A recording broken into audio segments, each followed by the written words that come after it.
So this is part two to my video. Uh, Let me just start off by saying that the estate planning class is on the No More Suits website. It's nomoresuitsllc.com. If you get it, what I'm doing now is we're gonna have signed alarm clocks in gold, so you'll be the only ones to have that. So it comes with the course. That's just the live. Later we're gonna, like, what we'll do, if you, it's gonna be a credit too if you want to get the bigger package, the package that has like the flash drive with all of the different files and documents. I want to say documents. I have to say documents as opposed to templates. Well, it's gonna have templates. I have to, it's gonna be templates, but I'm not selling templates. Let me just make that clear. What I'm doing is I'm making your life a lot easier. Do you understand? It's like everybody get the same form when they fill out the LLC paperwork, right? So it's the same shit with our company. You feel what I'm saying? We construct different format, like for the surety bond. These are formats for public documents, right? So it's uniform. That's why you got the uniform commercial code, because everything has to be in uniform. You understand? So when you have uniform, you have security. You securitize was all in your initial file. So this is what we talk about, and my level of teaching is like super advanced, but it's simple.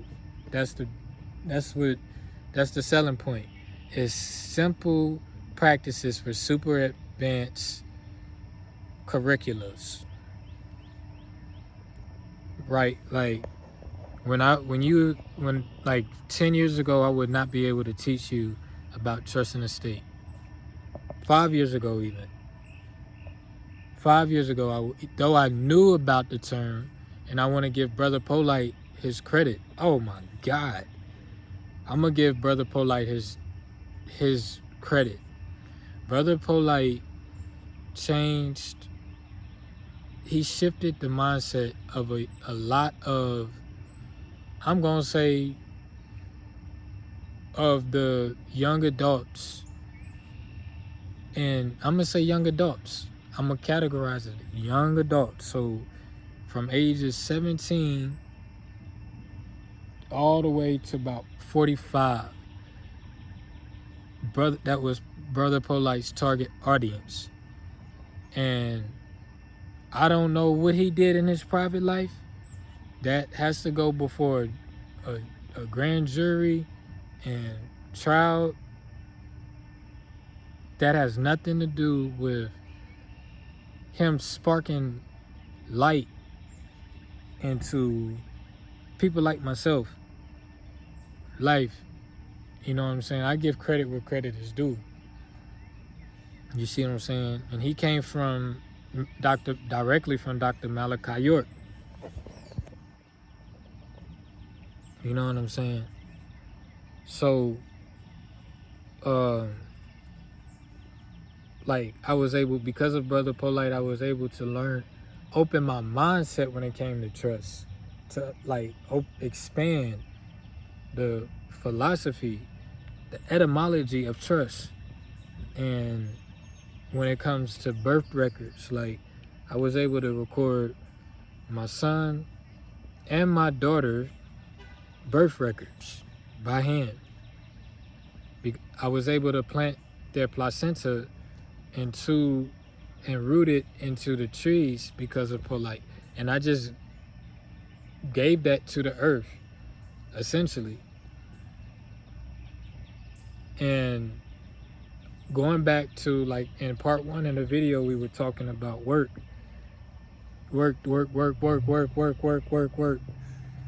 And like when kids get ready to have babies, not kids, but when the parents get ready to have babies, they always send the man out to work, not realizing that that's like leaving a wound open. Do you understand how much a woman needs you during that process? She needs you every trimester, from start to finish. She's gonna be sick in the first trimester. So you gotta be the one to go to the grocery store to get the garlic and the peppermint. You see what I'm saying? Then, y'all both have to do, what you both have to work on is you gotta be holistic. And you gotta start a holistic plan. And you need to cleanse the body during that process for the sake of the baby. You feel me? I'm telling you what I've done. Y'all can say whatever you want to about me, and if you don't know, don't say nothing. That's what gets me with people. You feel me? People have a projected of how life is supposed to be lived. But when it comes to family, there's no right or wrong way. As long as the babies is smiling, and like my daughter's unbothered. She's unbothered. You feel me? But they need their father. The father has the most important role on the planet.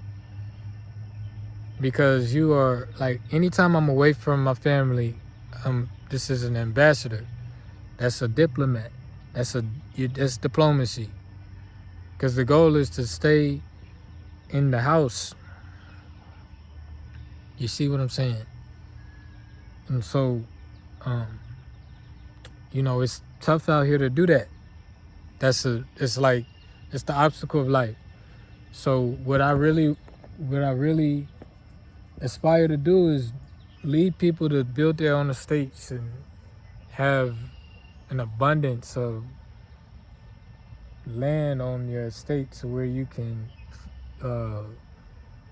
create space for people that don't have it. Because I'm there, and this class system is so terrible because, I've dealt with people that got and used them getting against me not having, and size they self and what they got against me. And see, I lost it all. When you really know, like just simply with a mother.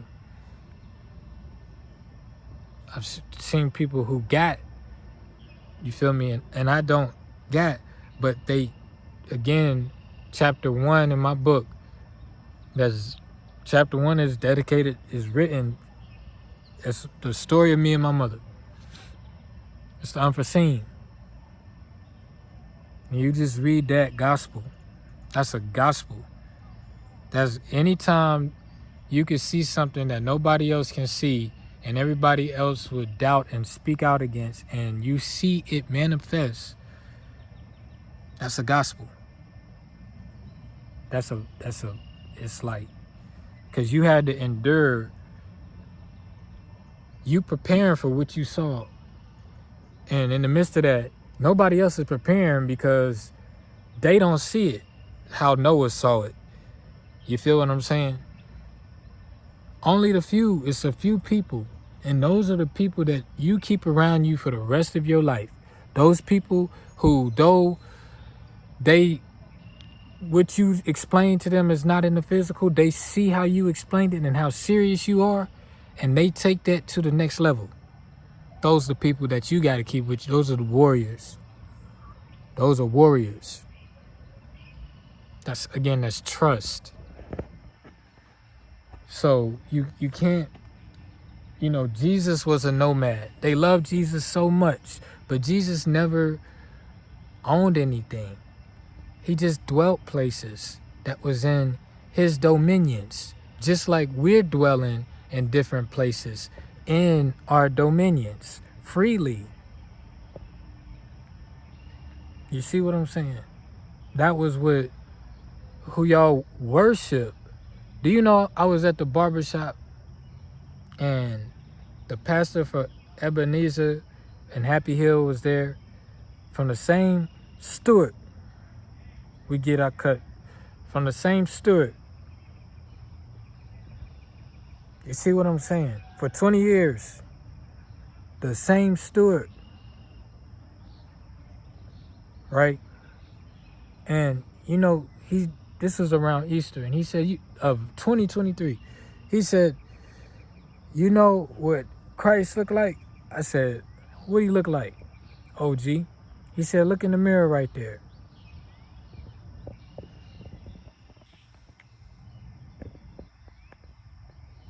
So he gave a alarm clock to the noble. I forget his name, but he's the pastor of Ebenezer, the house on the hill, which y'all call Happy Hill, but that's the house on the hill. You feel me?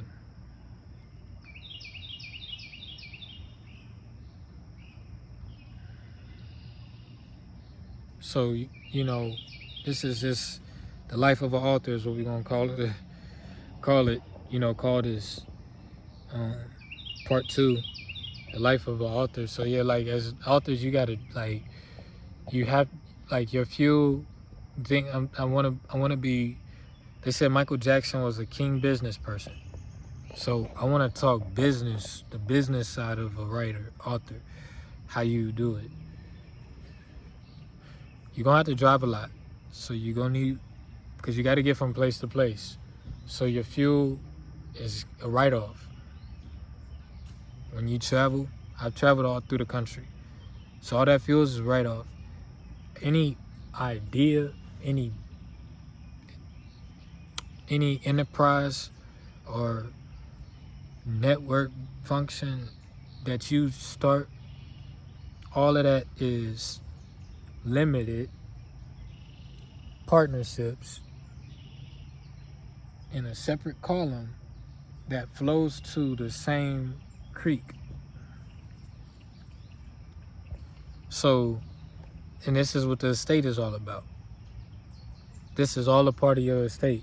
So if that went over your head, if you're an author, you can also have a vlog. And when you have a vlog, your vlog is a broker. It distributes information for you. That's what we're doing right now, right? So that could be the business, your business plan as an author. And then, like I said, when I dropped the alarm clock, I really didn't go to any publisher. I didn't think that. Shout out to Quartre Hollingsworth.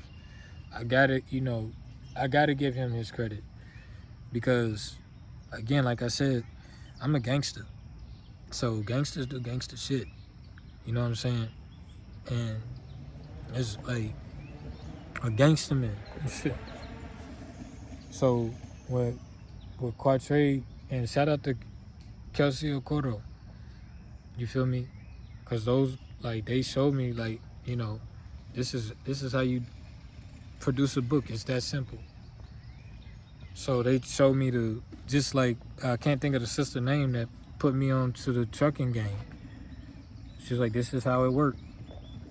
So once they showed me that, I picked up on everything else on my own. You feel what I'm saying? I picked up everything else on my own, and I've been putting books out ever since. You feel me? And so now I tell people, I'm like, you can do it my way, or you can join our tribe and have a team behind you. You feel what I'm saying? And have a team behind you, and we essentially do the same thing for you. And you just order it, the book. I love what I do for the people. You know what I'm saying? So I'm able to build books for people. That's what we're getting ready to do now. We're getting ready to launch a magazine. But the magazine is gonna be really more like an aesthetic. That's how we're gonna build this one. So we're gonna put money in it, and we're gonna put it in. We're gonna sell it.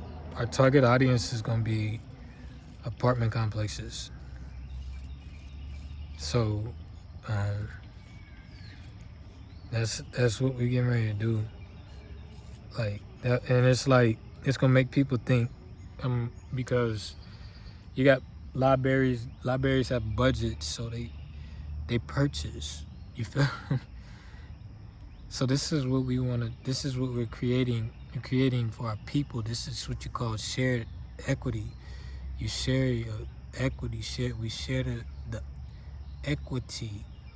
And so now that you got your share in that, the equity, now you're able to build again your own proprietorship. It's beautiful.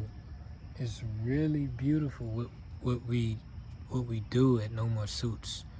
You feel what I'm saying? Like there's literally, we have an online warehouse where authors have access codes like a garage. You feel what I'm saying? To enter and get as many books off that they need to put onto the purchase order. You feel me? This is really, that's what an Arab is. They create poetry in motion based off of distribution routes. So roads is poems. They're lines. What's in poem? How does a poem make up? It's made up of lines. Okay. What's a rhyme? A rhyme is just a consistent tone. It's what Terrence Howard was telling you about. You feel what I'm saying? It's the same key, just it's the same harmonic. Like how you was talking about the 12 and the 24. They derivatives are the same. They are the same, made up of the same particles, just in different expressions. Like again, how we were talking about with the character traits of people based off of complexion. We do it all the time. We grew, where I grew up here, it was always the light skin, dark skin thing. It was always that. And my family has literally battled that. It's literally a light skin. In the tribe, in the house, there's a division from the light skin family and the dark skin family. So we do that to ourselves. So now there's a third element, which is the pale skin. Do you understand? So here are these pale skin people that came to us as we're already going against each other within our own house.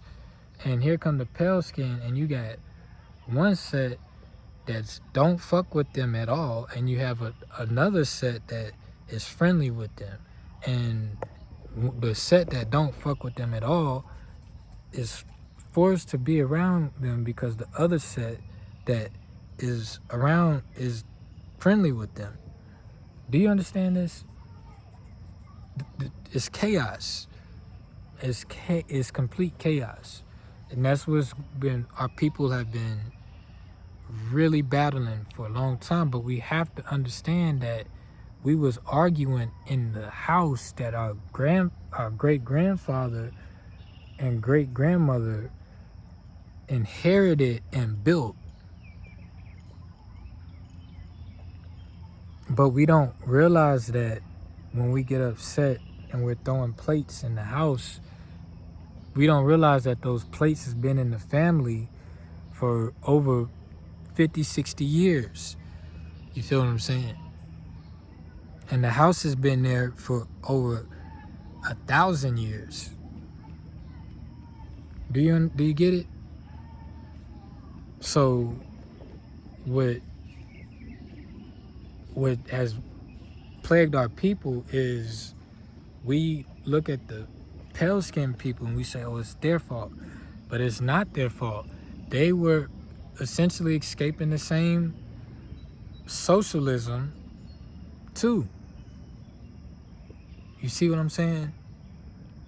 They were escaping that and escaping the monarchy to establish a democracy. And in the Constitution for North Carolina, the Constitution for Carolina, it says avoid democracy at all costs.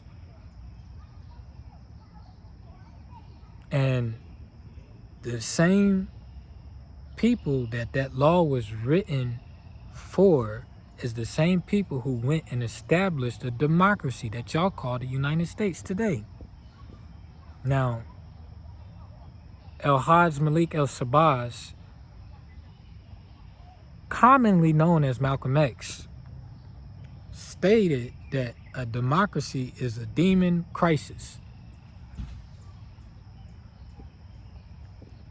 Do you understand? So now you get colorism and the color of law, which is de facto, and it's void from the start.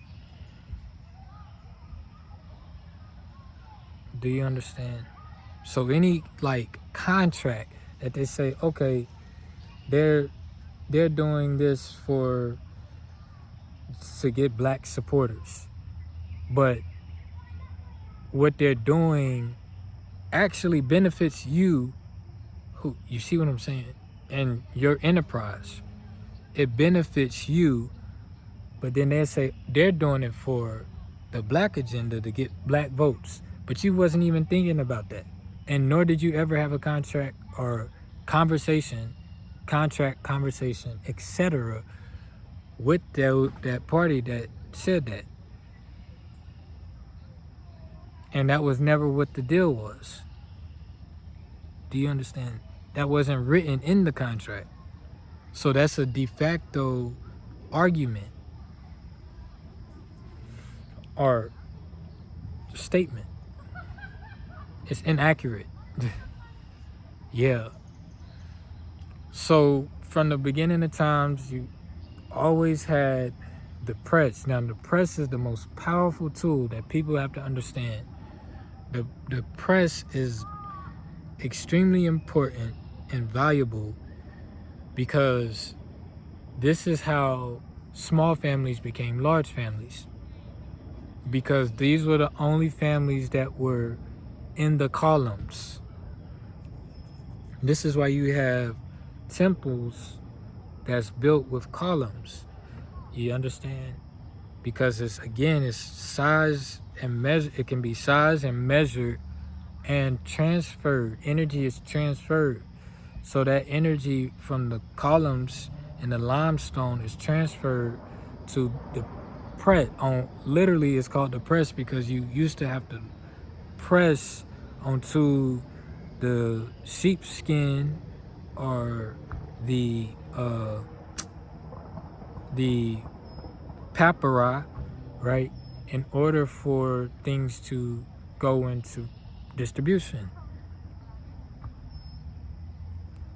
So again, it's poetry. So that's like the hook. You know what I mean? And the shipment is like the verse. It is the verse, in my case. Like my books is probably literally singing my words while they're being shipped because it's frequency and vibrations. And then it goes to the people, and then the people recite what's written. Cite your sources and resources. You know what I mean? So yeah, this is the life of an author. And again, my life is nowhere near perfect. And I just wanted to show y'all, like, this is what, it's okay. When you feel like your life is not perfect and in shambles and you just do not know when a better day is going to come and how it's going to come and what form it's going to come in, that's okay. Live in that. Deal with it. Deal with it. Live through it. Because when you live through it, then you'll be able to write about it when you can see the outcome.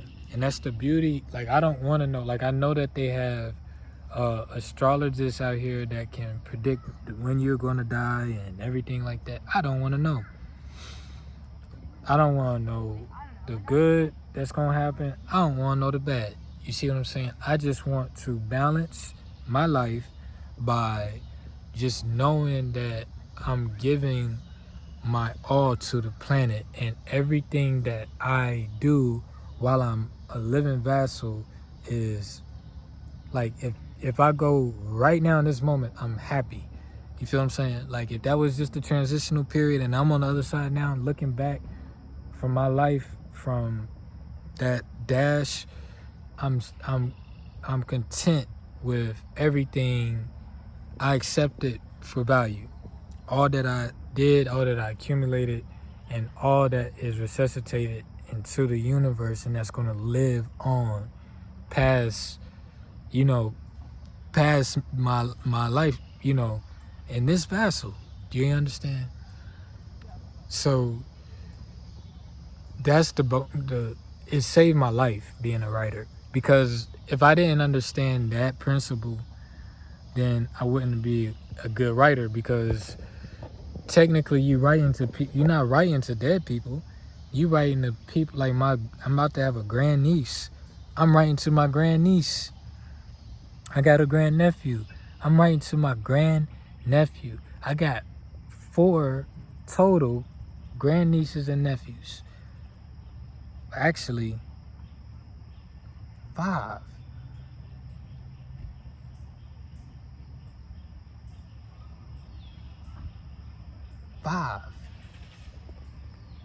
Grandnieces and nephews.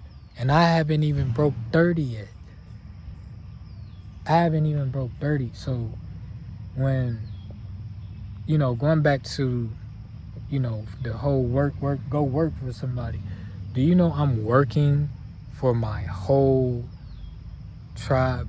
Do you know how many people is in my tribe?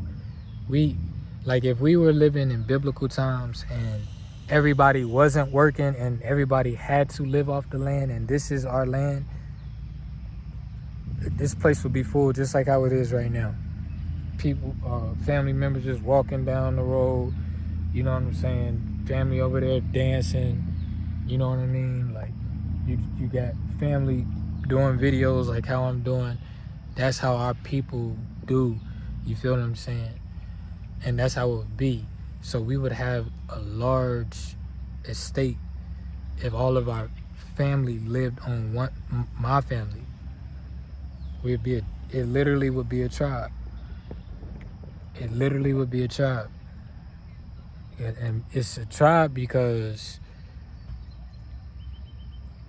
man and woman both come from different families. And when they have a baby, and this is, again, for fathers who's dealing with, it's a lot. We got a tight circle of fathers that I have in my circle. It's a tight knit of fathers, and we all are going through similar things, you know what I'm saying, with our, children's mother, right? And what you gotta realize is that nationality is so important. So if you are let's say Somali, if I'm Somali, no matter if I don't see my kids for the rest of their life, they still Somali because of their